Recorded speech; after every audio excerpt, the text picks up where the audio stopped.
On va gérer avec les petits aléas et puis on va se lancer. Alors, je m'appelle Émeric Fontaine, je viens d'une petite boîte familiale qui s'appelle Orange et je vais vous parler du syndrome de l'imposteur. Alors, je dois voir quelques visages, donc je vais pouvoir poser quelques questions, ça c'est cool. Alors, parmi vous, qui a déjà entendu l'une de ces voix dans sa tête? Ce que je peux voir en tout cas, n'hésitez pas à lever la main.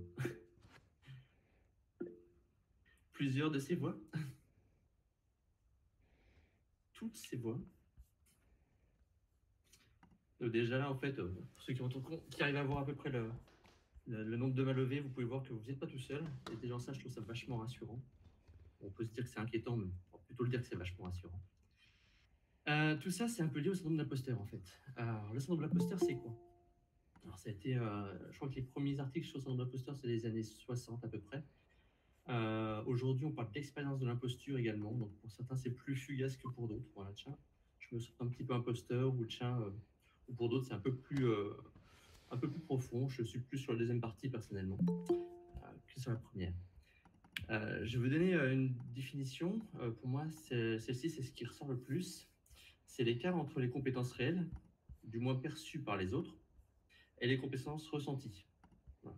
Moi, par exemple, je fais du développement logiciel, en grande partie, et j'ai vraiment l'impression d'être très, très, très, très mauvais dans ce domaine-là. Pourtant, autour de moi, depuis 10-12 ans, 12 ans déjà, que j'en fais une activité professionnelle, ça semble aller, quoi. Enfin, les gens semblent être contents.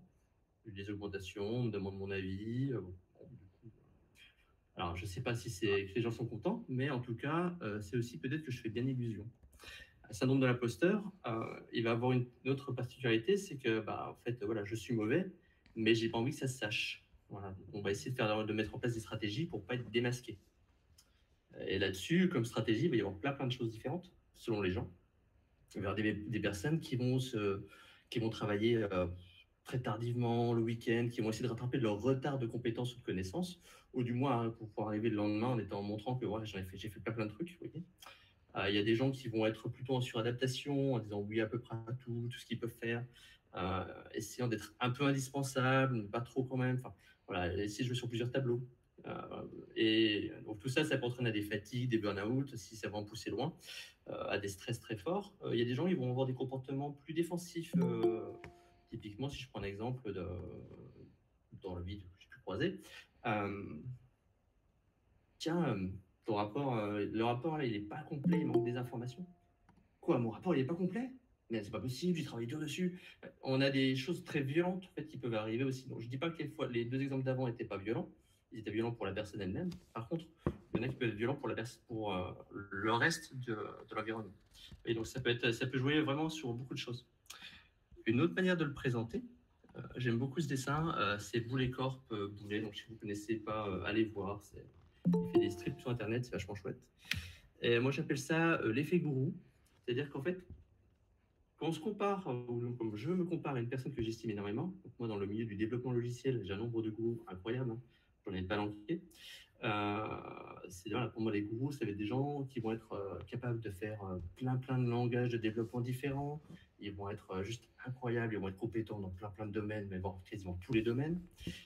C'est juste fou, des gens aussi compétents. Et il y en a plein. Et donc, du coup, par rapport à eux, je suis même pas à mon niveau normal, déjà pas très haut. Je suis même plus bas que ça. Ils appellent ça le creux de la honte. C'est vraiment le côté un peu poussé à l'inverse, à côté d'un gourou.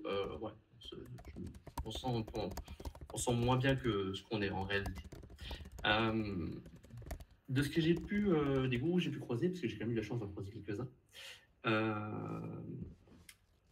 en fait, la plupart de ceux qui j'ai discuté m'ont avoué avoir vécu ou vivent encore un syndrome de l'imposteur. Donc voilà, parfois je me dis, bon, si eux ils se sentent imposteurs, je suis vraiment un très gros imposteur. Ou finalement, c'est aussi rassurant en me disant que vu que c'est un peu courant, c'est courant vis-à-vis de plein de gens le sentent, et finalement, est-ce que c'est vraiment un problème en soi, quoi.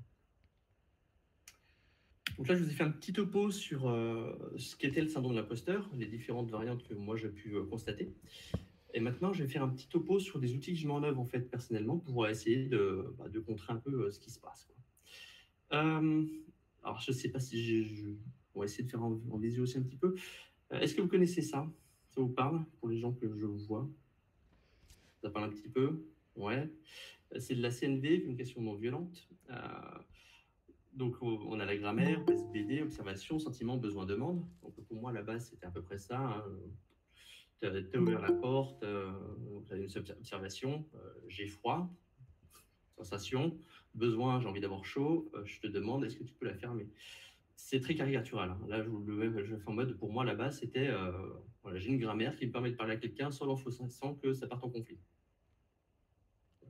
C'était assez haut niveau. J'ai eu la chance aussi de pouvoir faire une formation communication non violente. Et là, en fait, non, je me trompe énormément. En fait, il n'y a pas que ça, quoi. Et c'est pas aussi simple que ça, en fait.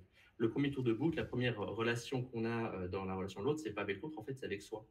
Euh, En CNV, la première danse, la première valse, elle se fait avec soi, en fait. Est-ce que finalement, on aboutit à une demande qui est qu'est-ce que je veux faire de la relation qui se passe avec l'autre?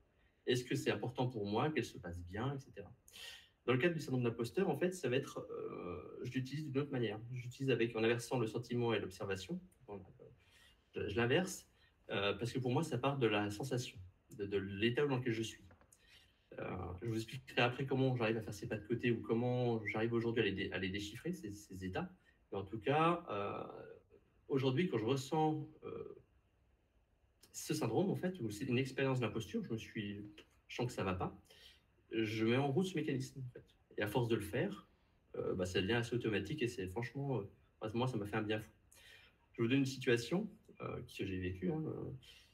Je suis à mon bureau, tranquillement, j'ai un collègue en face, un collègue derrière. Alors, à mes yeux, tous les deux sont quand même vachement balèzes, hein. C'est franchement impressionnant en termes de techniquement impressionnant. En plus, ils arrivent à se faire écouter, à partager leurs idées, c'est vraiment incroyable. Je ne sais pas comment ils font. Moi, à côté, j'ai toujours pas compris pourquoi ils m'avaient mis dans cette équipe-là. Enfin, bon, voilà. Et là, j'ai mon premier collègue qui se lève et il dit je vais prendre un café. Il va prendre un café. Mon deuxième collègue derrière, il se lève et puis il va aussi par la même porte. Moi, je me dis waouh, punaise, ça y est, je me suis fait démasquer, quoi, c'est clair. C'est clair et net, hein. Enfin, là, ouais, il m'a invité au café. Pour inviter au café, c'est que ça ne vaut pas la peine de m'avoir au café. Donc, voilà, c'est que je sais que j'ai pas de compétences, en fait, c'est que ça vaut rien. Donc là, ça va pas, quoi. Enfin, ouais, clairement, ça va se savoir. De toute façon, voilà, c'est foutu. Voilà. Encore une fois, quoi, c'est comme ça. Vous voyez, là, je tourne en boucle sur mon truc, ça va pas bien. Donc, sentiment, ça va pas, hein. Tout bêtement. C'est quoi? J'ai de la peur, j'ai de l'appréhension, j'ai un peu de colère aussi, ils m'ont pas invité. Donc, voilà. L'observation factuelle des faits, c'est passé quoi concrètement? J'ai un premier collègue, il s'est levé, il a dit je vais prendre un café, il est parti. Deuxième collègue, il s'est levé, il est parti aussi. Concrètement, je ne sais même pas si le deuxième est allé prendre un café avec le premier. Je n'ai aucune idée. Peut-être allé aux toilettes. Je ne sais pas du tout. Autres éléments, ils m'ont rien dit. J'ai pas eu de regard noir, j'ai pas eu de messe basse. Enfin, j'ai rien eu autour de moi qui me donne plus d'indices que ils me considèrent inintéressant. Rien du tout, hein. J'ai aucune information là-dessus. Euh, bon, factuellement, voilà. Mes besoins, c'est quoi? J'ai un besoin de confiance en moi, déjà, clairement. J'ai un besoin qu'on considère mes compétences ou qu'on me rassure sur mes compétences. J'ai besoin d'un café, entre autres. Je peux avoir besoin aussi d'appartenir au groupe. J'ai besoin d'appartenance. Qu'est-ce que je peux me faire comme demande dans ce cas-là? Moi-même. Je peux me demander, est-ce que j'ai envie de passer un temps avec ses collègues, du moins avec le premier qui allait au café, parce que le deuxième, je ne sais toujours pas. Est-ce que j'ai envie de prendre un café avec eux? Est-ce que je peux le faire? Qu'est-ce qui se passerait de négatif si j'y allais? Qu'est-ce qui se passerait de top si j'y allais? Voilà, je peux me poser plein de questions. Au final, j'ai envie d'y aller. Au pire, je ne vois pas ce qui peut se passer de plus dramatique pour moi que ce que je vis en ce moment. Parce que là, je suis vraiment mal, hein.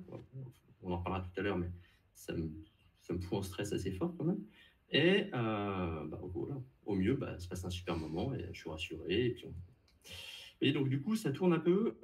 Cette manière d'utiliser la CNV me permet, moi, entre autres, d'arriver à factualiser les choses, à me rassurer, à valider un peu les éléments qui sont importants pour moi et à voir ce que je veux faire dans la situation qui m'arrive, en fait.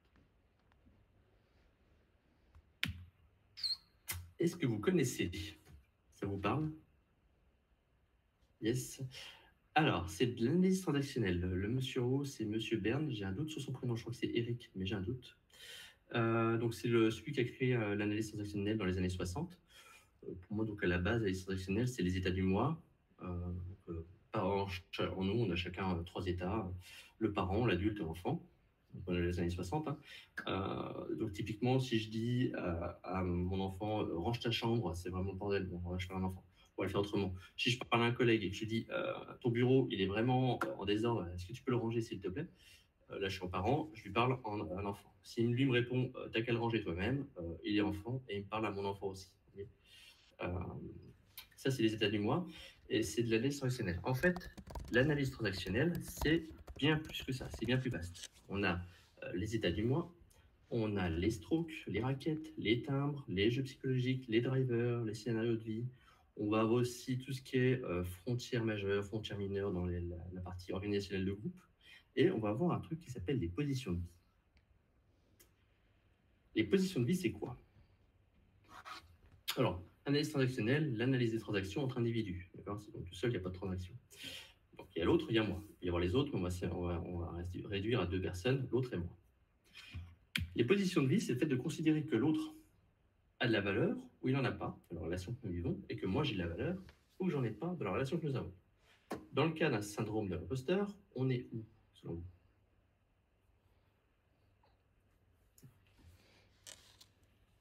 On est là-haut, hein, on est tout en haut.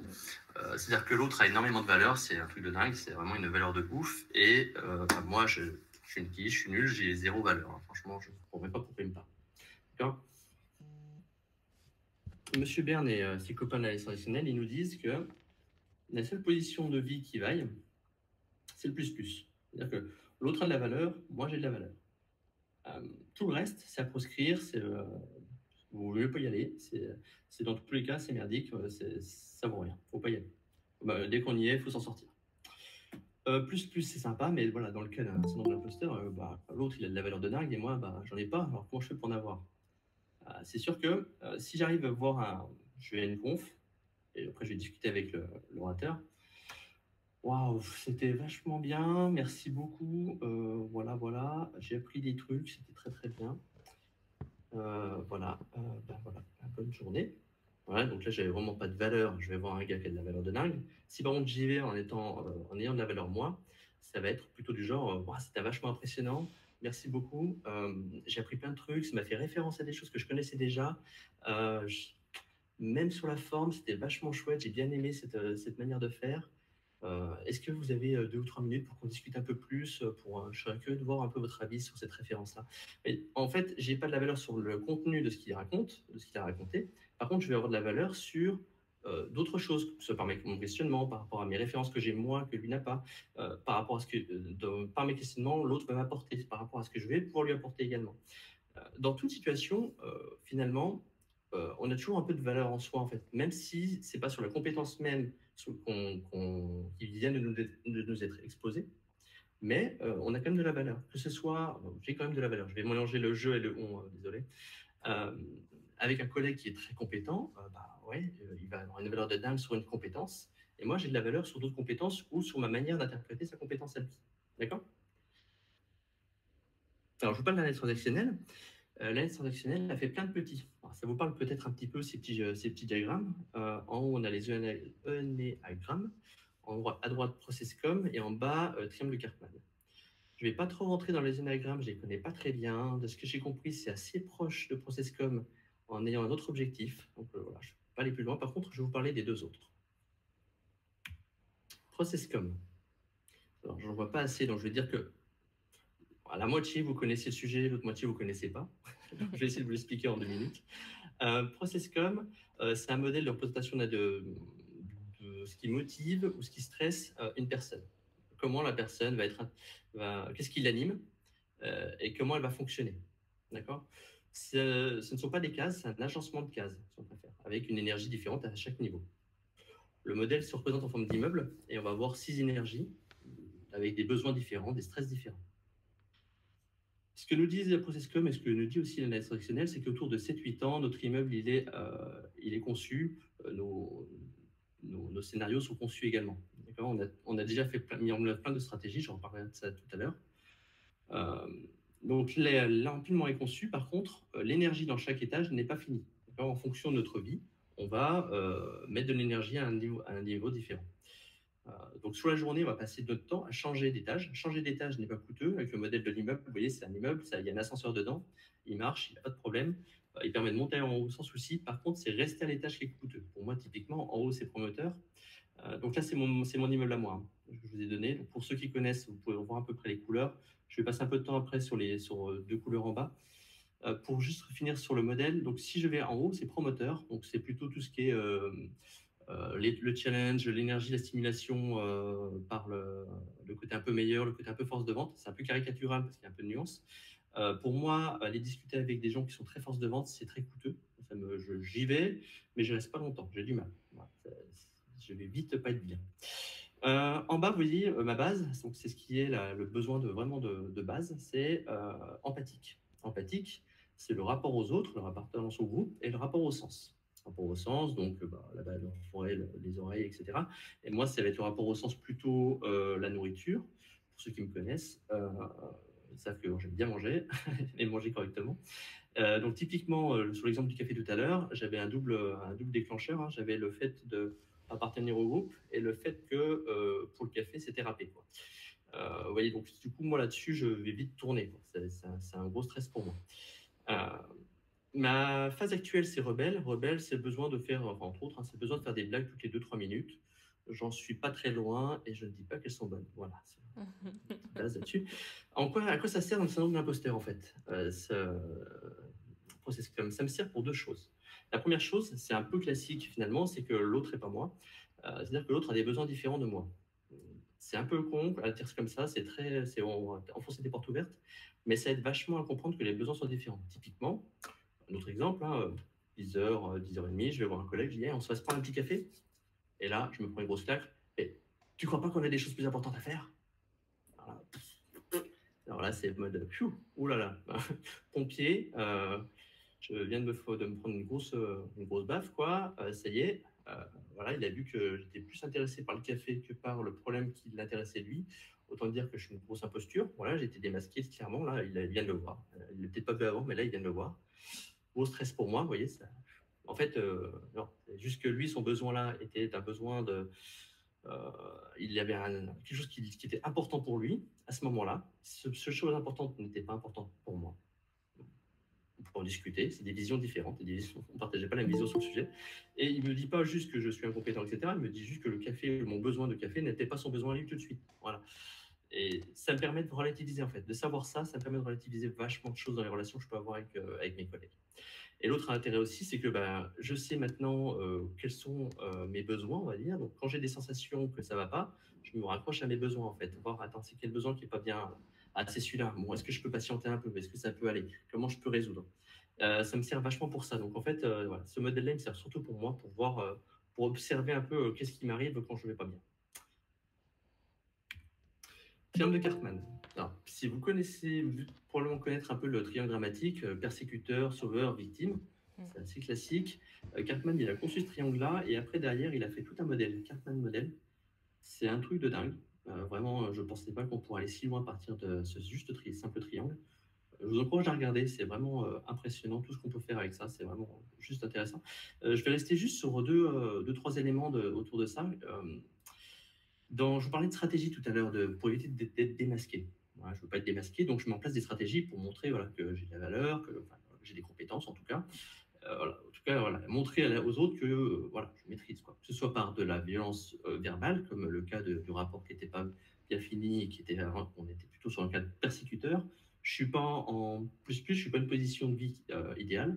Je persécute l'autre, ça me permet de montrer un peu d'esquiver un peu.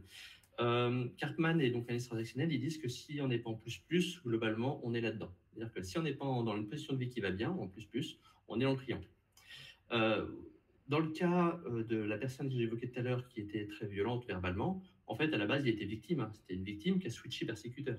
Pour ne pas être victime du rapport qui était défectueux, il a switché et il est devenu persécuteur, histoire d'essayer de s'en sortir. Et l'autre qui était juste venu voir parler gentiment, il est devenu victime dans l'affaire. On a des triangles, des choses avec le oui mais, sauveur, enfin victime appelle sauveur, et au bout d'un moment, de toute façon, tu ne comprends jamais, persécuteur le victime devient persécuteur, le sauveur devient victime. Ok. Dans mon cas à moi, j'ai souvent, je suis plutôt en suradaptation, parce que du coup, j'ai besoin de faire partie du groupe, et donc pour faire partie du groupe, de ma vision, de mes croyances que j'ai, on en parlera après, j'ai besoin, je vais remettre une carte, en fait, hein, clairement, hein, souvent, pour essayer de sauver un peu une situation. Euh, un exemple, il n'y a pas encore si longtemps, qui me fait bien rigoler après coup, j'ai un collègue qui vient me demander hey, t'aurais pas une conf pour les oranges à Gilder en local, il me manque un petit peu, j'ai des slots vides. Alors, je réfléchis, je fais, attends, j'en ai quelques-unes. Écoute, laisse-moi une petite demi-journée, je vais voir ce que je trouve. Je me suis retrouvé à faire 4 confs. Là, clairement, c'était du sauvetage, hein. Il ne m'en a pas demandé autant en vrai, il m'en a juste demandé une ou deux, et puis voilà. Et j'en ai quand même fait 4 sur la même journée. Autant vous dire que voilà, c'était pas forcément utile d'en faire autant. Mais bon, du coup, j'ai mis ma cape de sauveur et voilà, je me suis satisfait dans mon truc. Voilà, enfin, en tout cas, je trouve que c'est une lecture assez intéressante à voir en fait des situations où dès qu'on détecte qu'il y en a un qui est en persécuteur, une personne qui est en victime, une personne qui est en sauveur, il faut tout de suite se dire que là, on n'est pas en position idéale, il y a une position qui n'est pas bonne quoi, dans ce qu'on vit. Est-ce que ça vous parle? Je vous laisse lire un peu plus.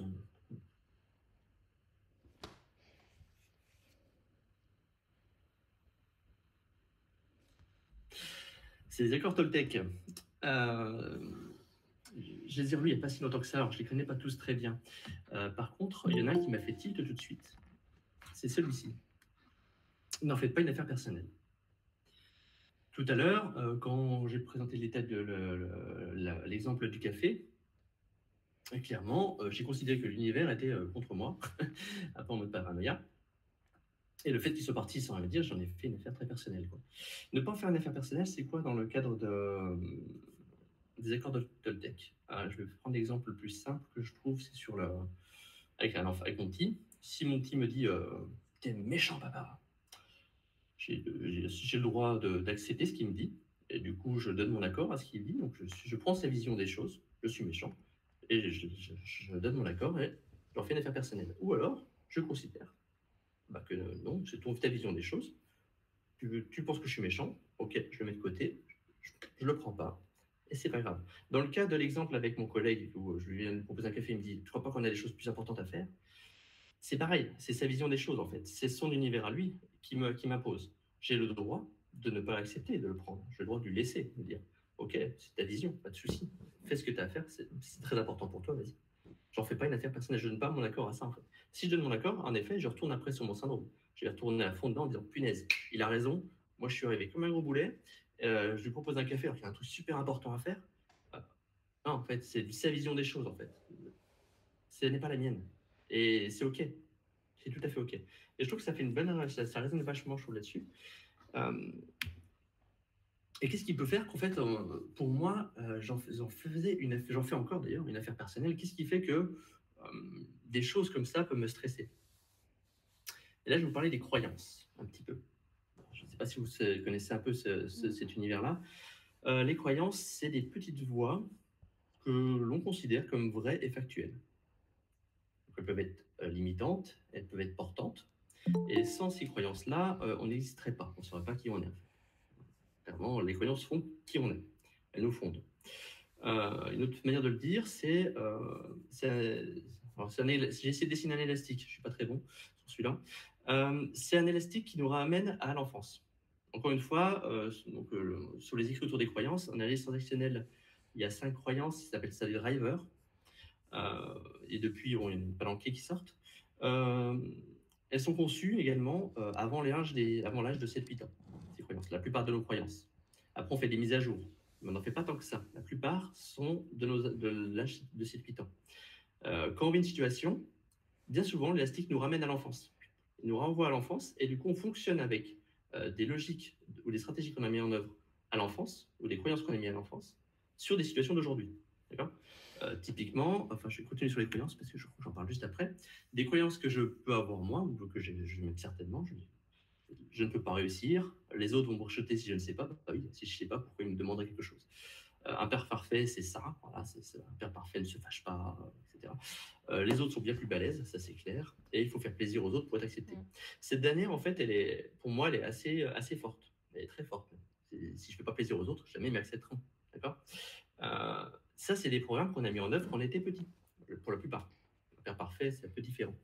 Et il y en a une autre que j'ai découvert il n'y a pas si longtemps que ça, avec une conférence d'Armella, Armella Lang, je crois. C'est celle-ci, Je suis le monde. Mmh. Alors celle-ci, pour moi, elle est assez violente.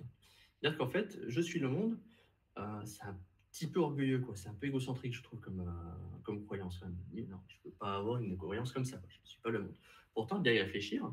Quand je parle de ne pas en faire une affaire personnelle, quand je parle de ce qui se passe autour de moi, je le considère comme me visant, le côté un peu paranoïaque, la peur de se faire démasquer.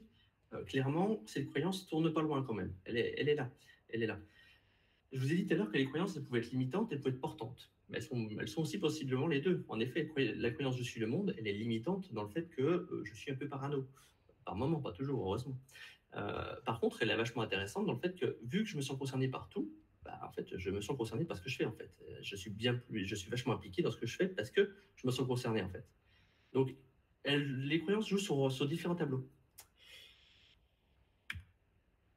Et les croyances, en fait, elles aboutissent à ce qu'on appelle un scénario de vie. On appelle ça aussi des croyances auto-réalisatrices ou des schémas de répétition. Voilà, il y a plusieurs manières de le voir. Globalement, ça tourne autour du même concept. C'est-à-dire que pareil, avant les 7 ans, en fait, les croyances assemblées tournent autour d'un même scénario. Et ce scénario, on le répète inconsciemment au fur et à mesure de notre vie. Ça se passe toujours comme ça. De toute façon, quand ça va bien, ça finit toujours par aller mal. De toute façon, je l'ai toujours vu. Voilà, déjà à cette époque-là, ça se passait comme ça, etc. etc. Et je ne sais pas si ça vous parle. Pour moi, un de mes scénarios de vie qui est assez fort, c'est celui-ci, c'est je finis toujours par décevoir. Je finis toujours par être démasqué, donc je déçois. Donc je finis toujours par décevoir. En projetant, je vois bien à des époques de ma vie où je finissais par décevoir. Euh, et ça continue en fait. Et c'est des scénarios en fait qui nous pourrissent plus ou moins la vie quand on s'adapte avec. Je parlais tout à l'heure de logiciels, en fait, pardon, de choses qu'on a qu'on a mis en œuvre avant nos 7 ans. C'est pas définitif. On a des mises à jour qui se font, heureusement. Il y a des outils comme la PNL qui le permettent, il y a des outils comme l'Inner Family System qui le permet, il y a des thérapies également. Pour l'instant, je ne suis pas encore allé jusque tout ça. Je creuse un petit peu, je lis beaucoup. Voilà. Mais en tout cas, en avoir conscience, ça aide vachement. Alors, je vous ai fait un petit topo, un petit tour assez grand, on allait assez loin sur certains sujets. Je vous ai parlé un peu de ce que c'était le syndrome, de ce qui pouvait se passer, de ce qui était en jeu, de manière de l'observer, comment moi j'arrive à savoir que je suis dedans, que j'ai cette sensation, elle est liée à syndrome, et en fait, tout va bien. Donc, avec le triangle de Karpman pour l'observer, avec le process com pour me connaître les autres aussi un petit peu, ça aide aussi. Savoir quoi ils sont dedans, bah, du coup, le détecter chez un collègue, c'est assez intéressant aussi. Ça permet d'éviter de leur foutre une couche quand il a besoin de nourrir un autre besoin. Je vous ai parlé de la CNV, comment j'utilise la CNV pour moi, comment ça fonctionne et comment j'en suis très content. Des positions de vie, donc la valeur, ça c'est l'autre de la valeur, et j'en ai aussi. Et après, je suis allé un peu plus loin sur les causes racines, un peu plus racines, on pourrait aller encore plus loin, je pense, entre les croyances, les drivers et les scénarios de vie. L'important dans tout ça, que ce soit d'ailleurs ce qui est dit dans les écarts Toltec, hein, le disent aussi, l'important c'est les valeurs, pour ceux qui connaissent la référence, c'est toujours sympa. Je rappelle, je suis un peu rebelle deux, trois fois. Et surtout, c'est de savoir qu'on a de la valeur, de se rassurer régulièrement là-dessus. En fait. C'est un peu un mantra, j'ai de la valeur, j'ai de la valeur. Quoi qu'il se passe, j'ai de la valeur. Se rappeler ça, bah, en fait, ça sauve tout. En fait, je trouve que ça, moi personnellement, ça m'aide énormément à combattre ce syndrome et à l'avoir de moins en moins. Je vous remercie pour votre attention. Deux citations que je mets là, surtout par rapport au modèle. J'ai parlé beaucoup de modèles, mais rappelez-vous, un modèle, c'est un modèle de simplifier une situation complexe. D'accord. On n'est pas là, on n'écarte pas le territoire, et ne soyez rien, devenez sans cesse. J'aimerais, avant de prendre des questions, vous laisser 30 secondes, une minute, avec tout ce que je vous ai donné. Ça a dû faire tilt, ça a dû heurter, potentiellement ça a fait des références à des choses. De prendre une minute pour vous, en fait, on souffle un coup, une petite minute. Et je prends les questions juste après. Il est 3, vers 4-5, je prendrai les questions. Je vous dis la référence.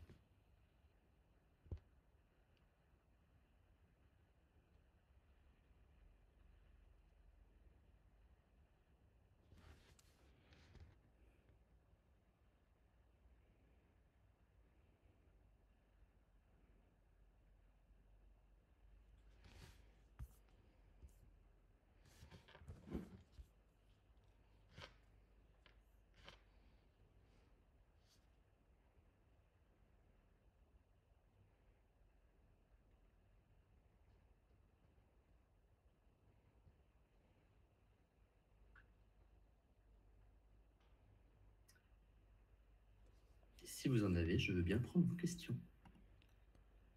Je ne sais pas si tu peux voir le chat, Émeric, mais on a... Je vais essayer. Oui, tu me dis, Voilà. sinon je passe la main à ceux qui ont... Il y a beaucoup de trucs. Alors, va à la toute fin, il y en a 3, 4 questions, 5 questions. Si tu veux, Samuel, je te passe le micro.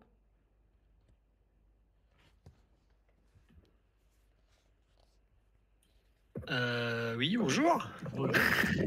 Je me sens un peu un imposteur. Non, ouais, moi, j'avais 2 questions. La première, c'était quand tu parlais le truc avec l'immeuble, là, j'ai pas retenu le nom, la Processcom. Ouais. À quelle échéance de temps faut envisager les histoires de changement d'étage là? Quand tu dis je suis actuellement dans la phase, je me souviens plus ce que tu avais dit. Alors en fait, dans Processcom, tu vas avoir une base qui est, enfin, ton assemblage, la manière dont premier étage, deuxième étage est construit restera le même à partir de 7-8 ans. C'est le modèle qui le dit. Hein. Il y a eu beaucoup d'études. Processcom, c'était conçu par T.B. Keller dans les années 80, je crois, 70-80 par là, il me semble. Je ne suis pas certifié dessus, donc je ne peux pas non plus donner trop de détails.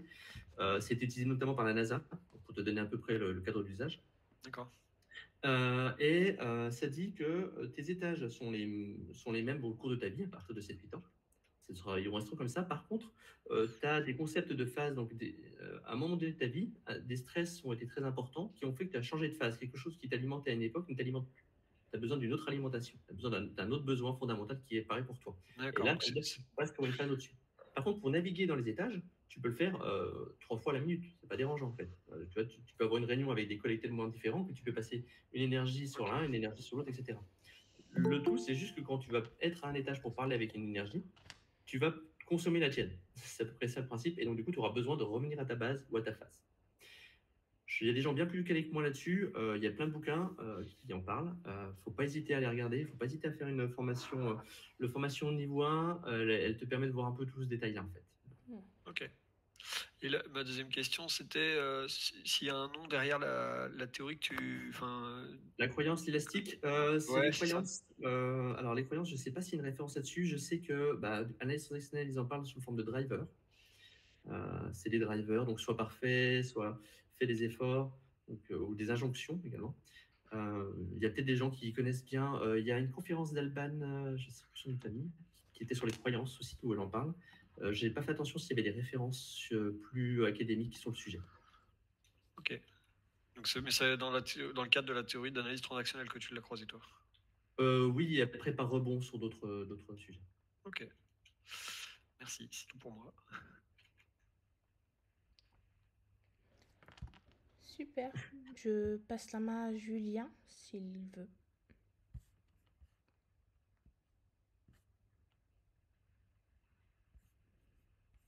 Après, je suis en train de le lire, donc si tu veux, je peux y répondre comme tu veux. Impeccable.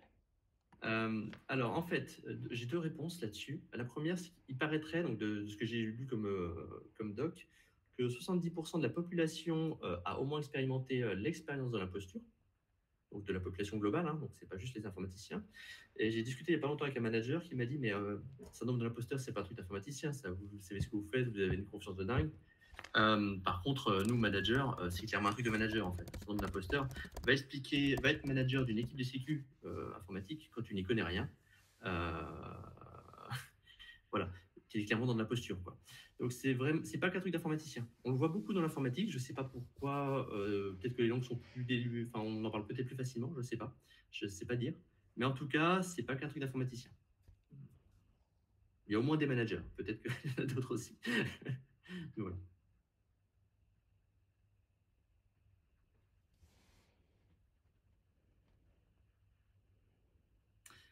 Ah, c'est moi qui ai pris la main? Sur les réponses, oui. D'accord. Y a-t-il d'autres questions?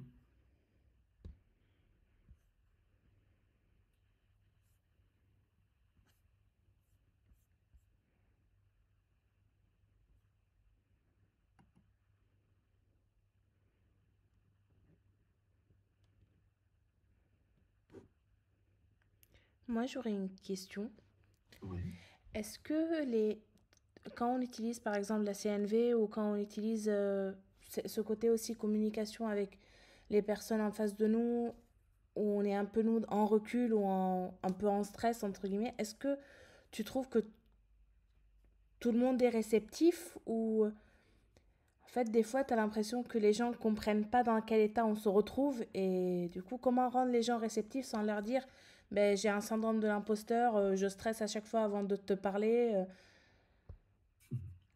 Alors là, à part la confiance envers l'autre, en fait, j'ai envie de dire, de point de vue, hein, c'est le niveau de confiance qu'il y a entre toi et les gens avec qui tu parles, et le niveau de connaissance d'eux-mêmes qu'ils ont, en fait, j'ai envie de dire. Parce que s'ils n'ont pas du tout travaillé sur les sujets de communication, c'est-à-dire qu'ils n'ont pas du tout vu un modèle quelconque sur se connaître soi, c'est vachement compliqué en fait d'arriver vers lui en lui disant que j'ai pas les mêmes besoins que toi. Oui, mais mes besoins sont plus importants. C'est compliqué. Si jamais il a des connaissances un peu sur des outils de communication ou des outils de modélisation de comportement, bah, c'est un peu plus simple en fait d'aller là-dessus. Mais c'est sûr que de ce que j'ai pu voir aussi en faisant si on fait de la CNV pure avec des gens qui sont en mode c'est comme ça qu'on doit faire, ça marche pas bien. Parce qu'en fait, en entreprise, on n'est pas forcément à l'aise avec les sentiments et les besoins. C'est pas le langage qu'on parle beaucoup. Il y a d'autres modèles pour parler qui est plus orienté sur les conséquences. Par contre, je sais plus le nom. Je l'avais vu. Je crois que c'était Maxime, enfin un dessinateur qui a le blog Bloculius qu'on avait parlé. Il avait mis les deux modèles en parallèle, enfin les deux outils en parallèle, et donc lequel utiliser l'un, lequel utiliser l'autre. C'était assez intéressant. Merci.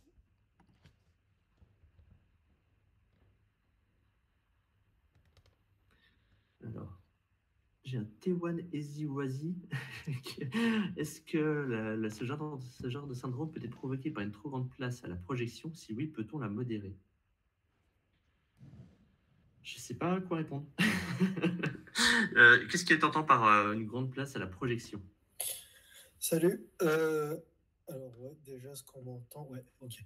C'est-à-dire que là, quand tu es en face d'un problème, déjà, tu vas peut-être essayer d'imaginer telle ou telle issue. C'est-à-dire que, voilà, il y a un projet en particulier, je vais essayer d'imaginer, de me mettre en situation. Et forcément, quand tu te projettes comme ça, en fait, tu as les scénarios négatifs qui vont prépondérer. On est d'accord? Ouais. Et donc, en fait, c'est parce que ces scénarios négatifs vont prendre beaucoup d'importance, ça peut bloquer. Donc, est-ce que ce genre de situation participe au syndrome de l'imposteur? Ouais, je pense un petit peu, parce que tu vois ce que je disais tout à l'heure, la projection, en fait, c'est toi qui vas projeter ton univers à partir des éléments que tu as interprétés de l'univers autour de toi. Si je reprends les exemples que j'ai donnés tout à l'heure, c'est vraiment, quand je parlais de ne pas en faire une affaire personnelle, c'est vraiment ça aussi, c'est de dire que je projette des choses par rapport à ce que j'ai autour de moi, et du coup, cette projection va me mettre en stress, alors qu'en fait, ce qui est autour de moi, c'est ce qui est autour de moi, en fait, et peu importe, quoi. Donc, probablement, oui, la place que tu vas projeter, c'est un peu comme tu as une grande présentation à faire, et le fait de projeter de la faire, ça va te stresser de la faire. Je pense qu'il y a un peu, c'est la même chose, en fait, qui va être jouée. Je sais pas si je réponds sur ce que tu demandais ou si je suis à côté. J'ai un petit doute. Ça répond pas exactement, mais du coup, est-ce qu'on peut modifier son univers projeté? Est-ce qu'on Parce que peut, moi, ce que pardon? tu racontes, c'est cette projection de notre univers dans la Oui. situation qui peut poser problème. Alors, j'ai pas compris ta question, je suis désolé. Dans ce que tu dis, ce qui peut poser problème, c'est à un moment, on projette son univers dans la situation. Oui. Donc, du coup, si on modifie son univers, est-ce que ça peut mieux se passer? Oui, en fait, tout à fait. C'est un peu ça, en fait. Quand je parlais de parler à ces gourous, c'est un peu ça aussi. Tu vois, quand je disais à discuter avec les gens que vous avez une grande estime, c'est rassurant. Demander des feedbacks, un peu la culture du feedback, ça aide vachement aussi. C'est un feedback est positif ou négatif, mais quand on parle avec des gens qui sont un peu acculturés à ça, le feedback, il n'est pas négatif, il est constructif. Donc, considérer que le négatif est une construction, c'est vachement intéressant aussi. Je discutais l'autre jour avec, alors comment il s'appelle? C'est un mec qui fait des. Quand il explique avec des écharpes. J'oublie le nom de la méthode. Bref, en gros, il expliquait une manière de dire quand vous êtes en colère, remerciez celui qui vous a mis en colère parce qu'il il vous a appris un truc sur vous. Euh, et c'est un peu cette logique-là en fait. Il n'y a pas d'échec, c'est juste des situations d'apprentissage en fait. Donc j'étais en colère, mais attends, du coup, c'est moi qui suis en colère, c'est pas l'autre qui m'a mis en colère, c'est moi qui me suis mis en colère par rapport à ce que j'ai reçu de l'autre, ce que j'ai accepté de l'autre. Donc en fait, si je travaille sur, j'essaie de comprendre qu'est-ce qui m'a mis en colère dans ce que j'ai reçu, dans ce que j'ai interprété, et ben le coup d'après, ça ira un peu mieux parce que j'aurai appris un truc en fait. Donc c'est une manière de modeler un peu, d'apprendre, de changer un peu la manière dont on voit l'univers. D'accord.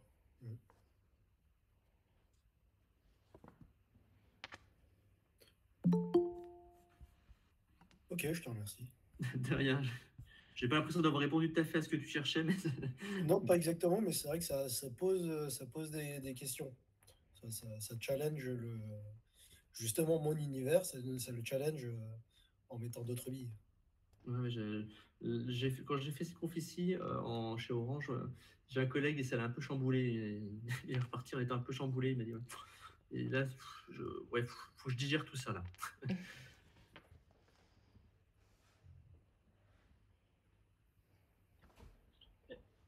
Bonjour, est-ce que c'est possible d'apporter un petit éclairage par rapport à la demande de T1 Oui. Voilà. Juste dire que on peut prendre l'hypothèse que le futur n'est pas créé. Et donc, dans l'hypothèse où le futur n'est pas créé, mettons, je suis devant une problématique. Et le futur n'étant pas créé, bah, on peut se dire qu'on a 50% chance qu'il y ait une projection positive par rapport à ce que je peux vivre, ou 50% de chance de vivre une projection négative par rapport à ce que je peux vivre. Ok ? Si on imagine que tout est équilibré dans l'univers, et ce qui semble être le cas. Donc, pourquoi se focaliser sur les 50% négatifs et ne pas laisser une chance aux 50% positifs? Et ça peut être quelque chose qui peut aider, parce que bien souvent, on va s'inscrire dans des scénarios du pire, mais on va pas imaginer les scénarios pour vivre le meilleur. Et si on se focalise sur un scénario où on peut vivre le meilleur, eh ben, du coup, on laisse peu de place, voire pas de place du tout, au scénario où on peut vivre le pire. Voilà une de mes astuces, une de mes solutions pour ne pas me faire happer par un syndrome de l'imposteur ou une autre problématique. Voilà, c'était tout ce que j'avais besoin de dire pour ce soir. Merci beaucoup. Merci à vous.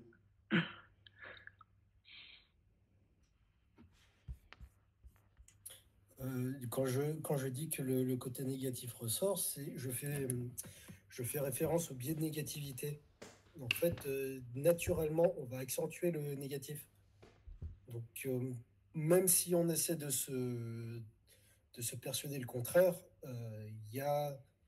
ça prend dessus, au fond de nous, ça prend le dessus. C'est ça qui est difficile. Ok, et ben l'idée c'est de ne pas le nourrir.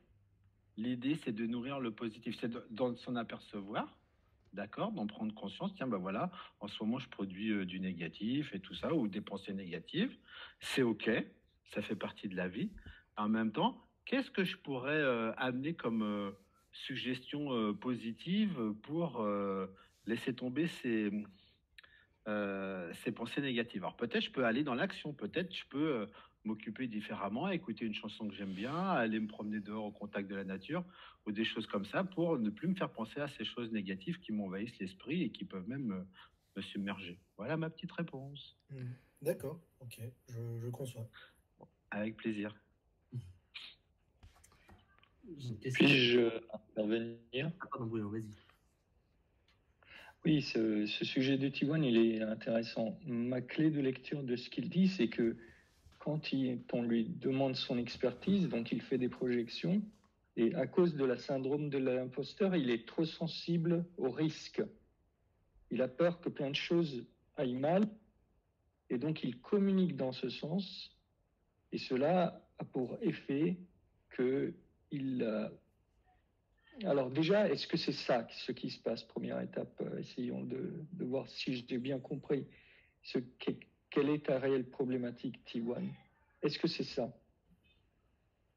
Tu sens plein de choses, tu te projettes dans le projet, tu vois plein de choses qui pourraient aller mal.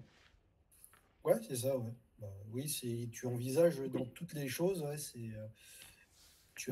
ça, je pense. Ici, on y passe tous, par notre capacité analytique, mais de l'autre, justement, c'est lié au fait qu'on a une sensibilité au risque qui est accrue parce qu'on n'a pas confiance en nous. Donc, on essaie de tout contrôler. Maintenant, ce qu'il faut se dire, c'est que les personnes autour de nous, elles ont ce que moi, je pense là-dessus, c'est que les personnes autour de nous, elles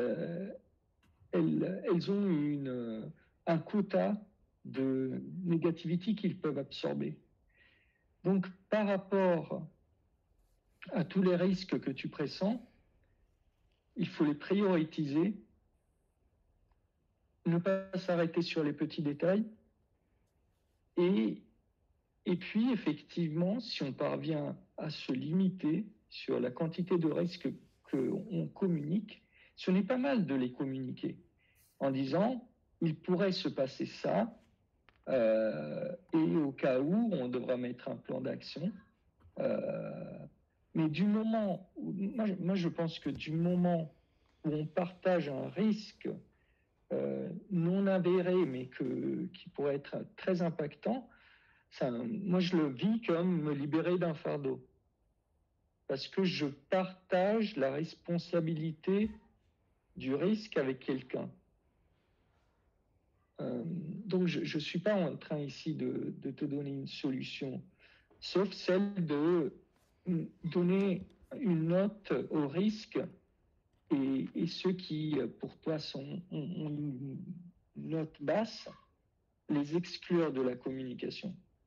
Parce que sinon, tu vas décrédibiliser tous les autres et toi-même. Ça, c'est comment moi je le vis.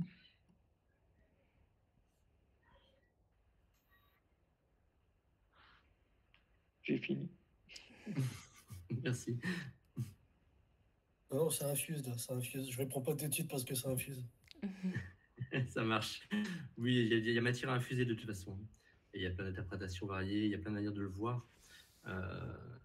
Je voyais Alina qui a eu, j'espère que tu as eu des réponses dans le chat sur comment savoir qu'on a le syndrome de l'imposteur. Donc, juste en deux mots, c'est globalement, de mon point de vue, hein, on y est tous sujets d'une manière ou d'une autre. Et ce qui est important, c'est de se rappeler en fait qu'on a de la valeur. Elle n'est pas forcément sur la compétence même que la personne avec qui on interagit a, mais peut-être sur le petit pas de côté d'à côté en fait, et la manière d'aller interroger, la manière d'être, la manière de référencer d'autres sujets qu'on a connexes ou pas.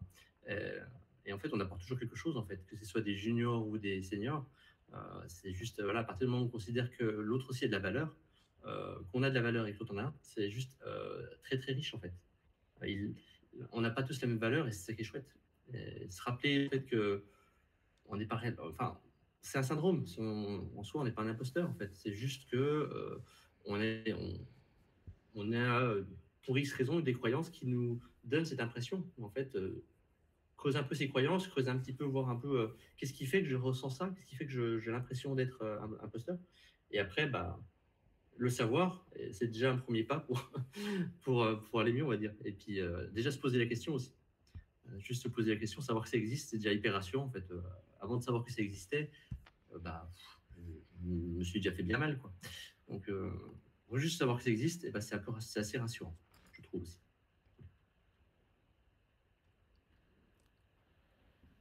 Super, on a encore le temps pour une question. Si quelqu'un en a.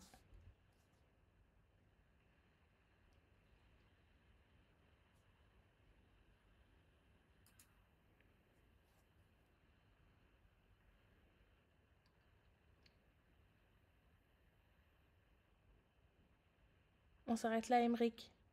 Eh ben, parfait. Merci beaucoup, c'était très intéressant. Eh ben, merci à vous. Merci bien.